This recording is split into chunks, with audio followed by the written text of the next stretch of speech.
సిద్దిపేట జిల్లా కొండపాక మండల కేంద్రంలో ఉపాధ్యాయ ఎమ్మెల్సీ ఎన్నికలు ప్రశాంతంగా కొనసాగాయి. ఓటు హక్కును వినియోగించుకోవడానికి పోలింగ్ కేంద్రాలకు వచ్చే వారికి ఎలాంటి ఇబ్బందులు తలెత్తకుండా అధికారులు అన్ని ఏర్పాట్లు చేశారు. ఎన్నికలు జరుగుతున్న సమయంలో పోలింగ్ కేంద్రాన్ని జిల్లా అదనపు కలెక్టర్ గరీం అగర్వాల్ పరిశీలించారు. 144 సెక్షన్ పటిష్టమైన పోలీస్ బందోబస్తు మధ్య ఎన్నికలు ప్రశాంతంగా జరగడం పట్ల హర్షం వ్యక్తం చేశారు.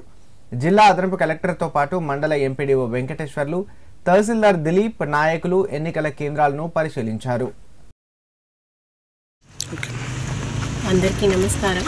ఇవాళ MLC teachers constituency and graduate కాన్స్టిట్యుయెన్సీస్కి ఎలక్షన్స్ నడుస్తుంది. మన జిల్లాలో దాదాపు టీచర్స్ కాన్స్టిట్యుయెన్సీ వచ్చేసి 40 పోలింగ్ స్టేషన్స్, గ్రాడ్యుయేట్స్ కాన్స్టిట్యుయెన్సీ వచ్చేసి 40 పోలింగ్ స్టేషన్స్ ఉన్నాయి. ఇక్కడ కొండపాకలో కూడా both polling stations are there, 1 for the teachers and 1 for the graduates.